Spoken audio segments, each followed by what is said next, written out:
Thanks, Vishal, for this introduction.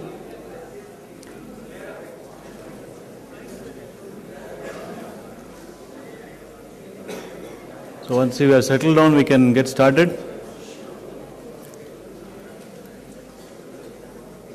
Approached me a few weeks back and asked me to give this talk on science and technology vision for India's future. And he told me you have 20 minutes. Now that's a very tough thing to do when India was its vast history and such a diverse population. What should we as a country aim for in science and technology? So my argument will not be in lines of the general,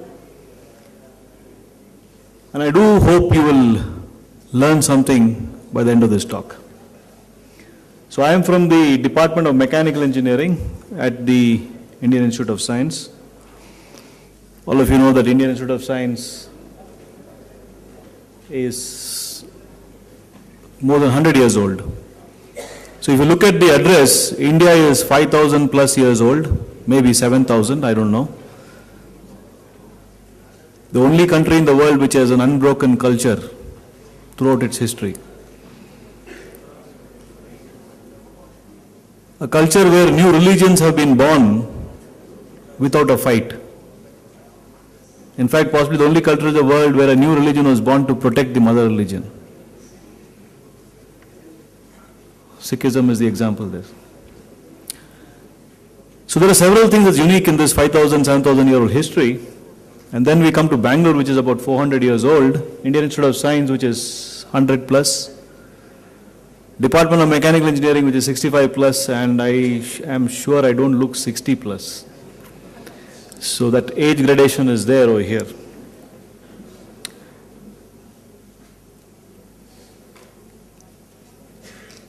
It was working. One second, it'll work. It was working. Okay, you had next slide, please. Because you have a lot of clicks, that's a problem. Just turn it around. Okay, so now it's working. Okay, fine. So what has changed in the last 40 years? If you look at the changes, you had travel, communication, and energy consumption. So in the time that I was a kid to now, if you look in this country, these are the basic things that have changed, and this is what has mostly changed around in the world, maybe a few years earlier than us, a few tens of years earlier than us. Next slide, please. I think I can do it myself. So in travel, what has been the change? In India, you had 5 million vehicles, which has now increased to 100 and close to 170 million vehicles. The result of all this has been more pollution, more anger. You can see that most of us work on very short fuses when we are driving. Road rage was something, an unknown thing 40 years back. Nobody used to get angry while driving. And more dissatisfaction. The neighbor's car has become bigger than your car. Or your girlfriend demands a bigger car, your wife wants a bigger car. So bigger problems. And this is something that has changed over the last 40 years. The number of people who die in road accidents has more than gone 3 times, close to 4 times. And now you look at the national loss because of this, assuming that each life is worth roughly 1 lakh rupees, which is very, very low. The loss is around 4,000 crores. And if you add, generally the life is worth 10 times that, about $1 million rupees. You're losing 40,000 crores a year for no reason. So a huge loss for the country. So civil engineers have to work very hard to find out what are the reasons and how you can go about it. So people say reduce the speed, put a speed breaker, but speed breaker itself creates death. So answers are more than that. And communication 40 years back, in Bangalore we had two medium wave stations, Vivid Bharati and Bangalore.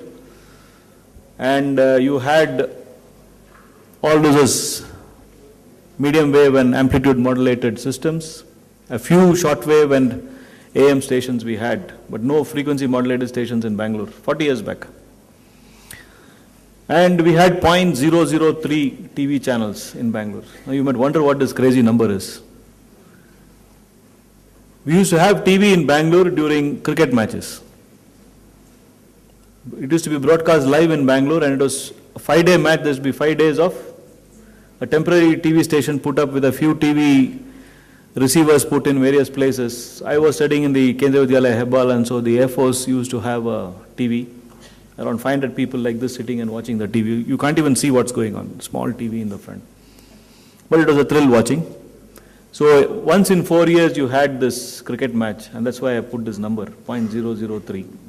To today, you have many FM stations. In fact, radio is mostly dead. I don't remember listening to the radio for a long time now.